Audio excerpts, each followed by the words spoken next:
really want it. Number 2, Texas had their shot. A school record 11 straight Big 12 wins on the line in Nebraska. Nebraska up 3, Lance Gita. The great steal in transition finds Tony McCray for the lay. Nebraska up by 5. It would all come down to free throws, though. Well, they all, not really. This one was close. Texas down 11, though. 1:45 remaining. It seems over. Jordan Hamilton fouled on the three-point shot. You don't want to do that. They do it. He made the first 2. Hamilton makes the third. And Texas is down 8 still. 1:41 to go. The other end, Jorge Bron Diaz on the line misses 2 critical free throws. You got to make those, my man. Texas ensuing possession. Hamilton coming down, see me, 3 me. All of a sudden, it's a 5-point game, 1:33 to go. Now 1:20 left. Hamilton back on the line after making the first free throw. Misses the second, but Texas gets the offensive rebound. Alexi Wanmini is fouled. What is going on in here? Wanmini makes the first free throw. At the line, misses the second free throw, but guess what? Gary Johnson, the offensive rebound and put back. Then Wanmini is going to come up with the steal. Wanmini. And he's fouled again. After he makes the first free throw, at the line for the second. 12-1 run, 11-point lead gone. Just like that, we're tied at 65 on the other end. Brandon Richardson on the line. They're making the first free throw. He drops the second. Richardson 15. Nebraska up 3. Texas, their last chance. Get the ball to Jacobin Brown. He can make some things happen. Needs a 3 to force overtime. Shoots it for the tie, and no, not happening. Nebraska, its first win over a top 3 team in 17 years, 70-67. St. John's 4-1 at home against ranked teams this season. 8 minutes left in this one. Pitt up 1. Ashton Gibbs returning from that MCL injury. He looks okay. A 3 there. He had a career-high 26 points in this one. 3 minutes to go. Pitt up 3. Brad Wanamaker hits the jumper. Pitt now up 5. But St. John's still in it. Under a minute to go. Down just 1. Dwight Hardy driving to the basket. He's fouled, so he's going to the line. The first free throw, that's good. That's good. Second free throw, though, no good. Paris Horn, a great effort to get the rebound. Almost throws it away there, but St. John's still alive. Same possession. Hardy trying to split the double team. He is fouled again, so he's going right back to the line where he just left. This time, first free throw, that's good. Second free throw, much better. St. John's up 2. Luke Carnesecca loves it. 15 seconds to play in this one. Pitt down 2. Wanamaker to Trevon Woodall. A big-time 3. Pitt retakes the lead. They're up 1. 6 seconds left. St. John's down 1. Hardy driving, faking the look back, going baseline, getting the tough lay-in under the rim. A nice move by Hardy. But you know what? How did he stay in bounds? Yeah, well, take a closer look. Sideline ref keeping a close eye on Hardy driving baseline. Did he step out? Nothing is called. St. John's wins it 60-59. Hardy had 19. Another big resume boost for the Red Storm. Doris Burke with Steve Lavin on the win. Here, how about the fate of 7th-ranked Notre Dame trying to run their streak to 8? Bob Huggins in West Virginia had other plans. Joe Mazzulla, the lay-in to go. He had 16. Mountaineers up 6. West Virginia started the second half on a 19-8 run. Mazzulla to Kevin Jones. Big Magic number 3. 14 points, 10 boards for Jones. Mountaineers up 8. Mazzulla draws contact, no foul called. Bob Huggins about to lose his mind. You're messing with his pressure. He gets teed up. Later in the second, West Virginia up 10. Maybe a makeup call here. Mazzulla collides with Ben Hasbro and Mike Gray not pleased. He gets teed as well. Later in the second, Darryl Bryant, truck getting loose, knocking down the tray. He had a game-high 24. Mountaineers get a key win, 72. Earlier this week, taking on a Colorado team that they've beaten 27 straight at Allen Fieldhouse. First half, Kansas up 10. This is Brady Morningstar with a 3. He's averaging just 6.2 points per game. Here, another 3 for him. He had 16 in this one. His team up 16. A big night for the Morris twins. Second half up 12. Marcus Morris misses. Markeith Morris the rebound and the putback and draws the foul. And then Markeith, the nice bounce pass inside to his little bro. They're 7 minutes apart. Kansas up 17. 5 minutes to play. Now up 21. Marcus, the reverse lay-in. There it is again. Markeith had a career-high 26 and 15 rebounds. The Morris twins combined for 42 points, 24 rebounds. Kansas wins 89-63. San Diego State trying to avoid the fate of other top 10 teams, running with the force. That would be Air Force. Air Force down only 1 in the first half. Foul. Just a feed and easy two-handed dunk. Air Force now up by 1. Second half, San Diego State down 2 here. Billy White tracking the D. Malcolm Thomas all on for the dunk. 20 and 13 for Thomas. We are tied at 35. White tries to put it up, but Adam Brakefield fouls him hard behind, and White says, hold on, player. That'll take it to the streets if you do that one more time. Take another look. It's a hard foul right there. Brakefield making contact and gets the tech. Later, Hashtag trying to pull away up 9. James Rahan in the corner. San Diego State wins at 70-58. A single-season school record 27 win. Air Force now 1-71 all-time against ranked teams.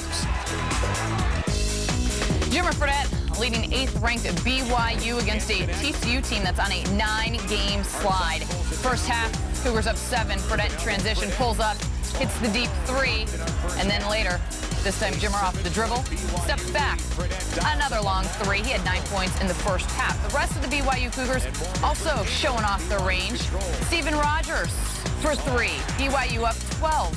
And then Fredette giving it to Logan Magnuson. A triple for him. Cougars up 17. They were 9 for 15 from three-point land in the first half.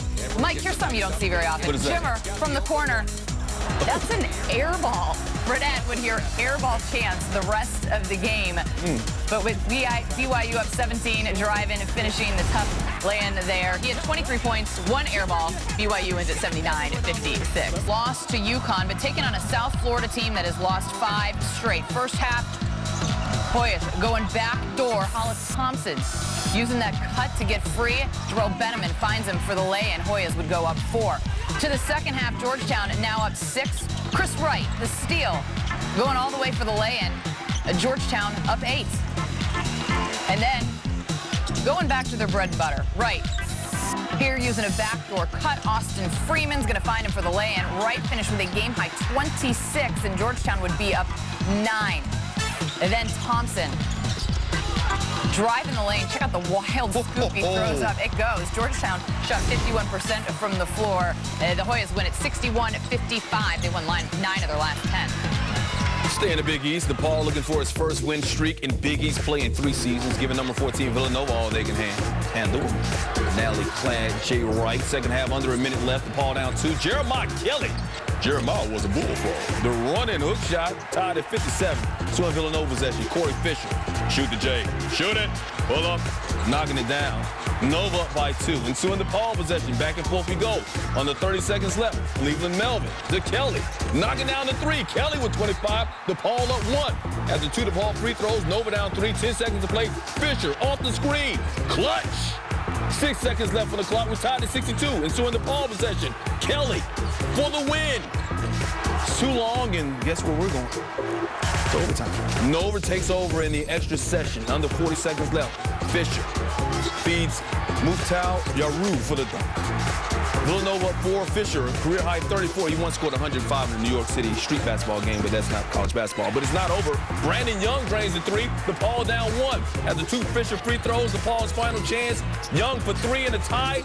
Doesn't fall. Villanova wins at 77-75. Wildcats win back-to-back road conference games for the first time this season. Jim Boeheim and the number 20 Orange hosting a Rutgers team that's just 1-21 at Syracuse. 7 seconds left, though. Rutgers in this game tied at 70. James Beatty, the good look at the deep 3. That rims out. It's not going to happen. Game going to overtime. 3 minutes to go in OT. Chris Joseph at the top of the key, a 4-3. It goes. Syracuse up 4. Joseph had 21 points. Rutgers answers. Jonathan Mitchell, a 3 of his own from the corner. Rutgers down just 1. And then Scoop Jardine hitting the baseline floater. He is called for the offensive foul after releasing the ball, so it counts. Syracuse wins 84-80. Washington, it came down to the wire. The Wildcats 14-0 at home this year. 3 seconds left. Arizona up 1 inbounding. Lamont Jones, he can't hang on to the pass. Arizona turns it over as he bobbles it out of bounds. So 2.2 seconds to play. Washington looking for the win. Darnell Gant looking for the floater. Derek Williams, a fan favorite on campus. Check that out. A great block. Rejecting the shot. No goaltending called. And then 0.2 seconds to go. Williams knocks the ball away. Time runs out. He also had 26 points as Arizona would hang on to win it 87-86. Let's go to the SEC. Number 18, Vandy on the road in Auburn, trying to extend his winning streak to 5. Fans gathered at Toomer's Corner for a rally prior to the game to pay tribute to the poison trees. Of course, poisoned earlier this week by a misguided Alabama fan. Early second half, Josh Wallace, the alley-oop to Kenny Gabriel for the reverse dunk. Should we call him Gabriel Kenny since he did go in reverse? Sure. Auburn would tie it at 28. Later in the second, Vandy up by 2. Brad Tinsley in the foul. Vandy up by 4. Up 12 now, Jeffrey Taylor getting in on the act on the down low. It's a good thing for him. Vanderbilt up by 14. Up 16 here, John Jenkins, SEC's leading scorer. Caps a 23-4 run. Vandy with its 6-20-win season under Kevin Stallings, 77-60 winners on Saturday. Michigan State in need of a resume builder. Tom Izzo's team 2-6 in their last 8 games, taking on Illinois. Kalen Lucas helping the cause, trying to get the Spartans back on track. The pull-up jumper, and then off the catch, another J. How about Lucas in transition, laying it in? He's got a bevy of ways to get it done. Off the curl, another step-back jumper. And then this game tied at 47. Lucas, the floater in the lane. Michigan State up 2. Lucas had 25 points. Under 2 minutes to go, Spartans up 2. Draymond Green feeding Delvin Rowe, who finishes off the glass inside. Michigan State wins it. Reese Davis and the College Game Day crew, they were there talking top seeds. Team North Carolina hosting Boston College. Tyler Hansborough in the house. Second half, UNC at 1. Tyler Zeller fighting hard, looking like Hansborough did back in the day. Yeah, Hansborough likes the hustle. Next BC possession. Trapani puts up the 3. Now watch Zeller. Quick to run the floor. Now, the Tar Heels pushing. You got to reward the big man for running the floor. 16 points, 9 rebounds in the game. UNC up. Corey Raji knocking down the trade. BC down by 8, down by 5 here. Watch BC coach Steve Donahue.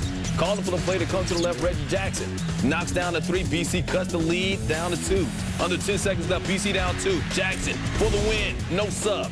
UNC, the fewest points in the win since 97. 48-46 winners on Saturday. Missouri looking for its first Big 12 win on the road. Visiting Iowa State first half. Mizzou up 5. Marcus Denman hits the 3, sends the lead to 8 seconds later. Denman again with the 3. He had 25 points, his second straight 20-point effort.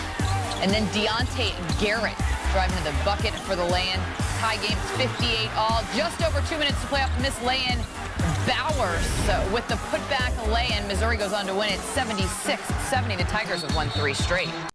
Number 3, Ohio State, and number 11, Purdue. Boilermakers 14-0 at Mackey Arena. Off the steal, Etwan Moore gets ridiculous. This is something Michael Jordan would do. Just throw it up there around David Lighty and watch it fall down. Purdue up by 1, and Moore, he was just getting started. Mackey Arena was loving it. That is sick. That's special.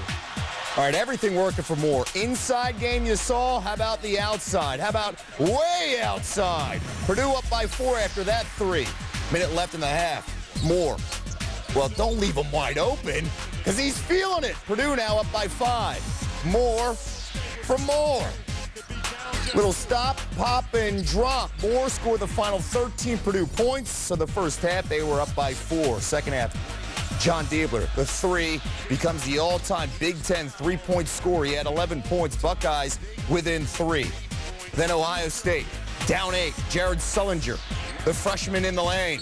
He had 25 points. Buckeyes within 5 after the made free throw. Just under 6 to go. Moore, great effort here to save the backcourt violation, so you got to reward him, right? Come on. Look at the hesitation, the dribble, and then this. Drops another 3. Moore, a career-high 38 points, 5 assists. He surpassed 2,000 points in the first half, and Purdue up by 7. 40 seconds to go. Moore chasing the loose ball. This is all him. Then Juwan Johnson underneath. It's Purdue's first win over a top 3 team since they beat Duke in 2003, 76. Top 5 teams all fell in the same week. Have to think a Blue Devils win puts them in the driver's seat at number 1, looking down at everybody else. Georgia Tech at Cameron Indoor. Watch Iman Shumpert battling with Tyler Thornton. Certainly looks like the Shumpert shoves Thornton. Thornton called for the foul. Coach K is furious. He would get teed up. Would his squad respond? In a word, yeah. Kyle Singler turnaround. Thornton comes up with a steal to Mason Plumlee. Duke just down 1 at this point. They were actually tied at 28 the first half. Plumlee to Seth Curry for 3. From 28 all, Duke would go on a 24-10 run to close the first half. Second half, Nolan Smith, the ACC's leading scorer, inbounding. When no one picks up Smith, why not? He had a game-high 28 in the game, put Duke up 20. And then Ryan Kelly comes up with a block. Duke's running, transition game on the break. Smith finds Singler. He's the 21st player in conference history to score 1,000 points in ACC regular season play. Duke should be #1 next week. The Gators without Chandler Parsons. Actually, I beg your pardon, LSU without Chandler Parsons. That thigh bruise injury. Florida dominating the paint in the first half. Kenny Boynton finds Patrick Young for the dunk. Then Boynton, the jumper in the paint. Boynton had 17 points in the game. Vernon Macklin going to work the paint, come up with a little baby hook lefty there. Florida going to earn its 5th straight win overall. Their first win at LSU in some 8 years. Irving Walker, he too had 17. Ice up and under. Florida up 53-39. 3 minutes to go. Florida up 6. Macklin the steal finds Kenny Boynton. Florida's going to win. They improved to 7-1 on the road this season. And LSU, they've lost 10 in a row. And the Badgers, well, they've won 13 straight at home against Penn State. The last time they went down back in 1995 against the Nittany Lions. And Keaton Nankivell, well, he got into a rhythm early and often. A couple threes, 5 for 5 from beyond the arc. Nankivell, 22 points for him. Next possession here, Wisconsin already up by 15. John Lohr rocks the bells. He had 22 and 10, gets past David Jackson. Goodbye. Second half, Penn State, they were carried by Taylor Battle, doing all he can. Battle, a game-high 23 points, 20 coming in the final 20 minutes. Wisconsin, simply too much. 20th consecutive win for the Badgers following a loss. With Ohio State losing, Wisconsin now just 1 game back of Purdue, 2 back of the Buckeyes in the Big Ten Conference. They go on to win by 10. Buster game taking on Old Dominion, and the flat top as good as his game. Cole driving, getting the lay-in early. Cole, how about the NBA 3? Cleveland stayed up by 7. Cole again. Cole, 24 points at the half. The rest of the team only 4. Cleveland State down 3. Second half, Cole doing it all. He had 8 threes in this game, finished with 35. Eventually, though, they would cut the lead to 1, and then ODU answering. Keon Carter, too easy inside. They went on a 14-3 run. Kent Bazemore to Ben Finney. Old Dominion goes on to win 74-63. Bracketologist Joe Lenardi had ODU as a 9 seed in his latest projection. Jorge Gutierrez and Cal taking on UCLA. Down 1 Cal. 2:40 to play. Gutierrez. The defense, instant offense, going all the way. Lefty finish. Cal up by 1. 3 seconds to go. UCLA inbounding down 3. Malcolm Lee gets the inbounds. The fall-away 3. It falls. How about that? What a shot by Lee. And this game is going into overtime, and Cal at home stunned. Some free basketball now. 5 more minutes to go. Gutierrez, a career-high 34, finding Brandon Smith, who drops the 3. Cal wins 76-72. Time now. Center in Jardine's hometown of Philly. Early in the first half, it's Jardine dialing in early. They really struggle with adjusting to the officiating. Officiating was just not consistent, but Jardine, when they needed a bucket, he did a better job Monday night of driving the basketball, creating contact, or creating an open dunk for a teammate. Rick Jackson there on the receiving end of the alley-oop.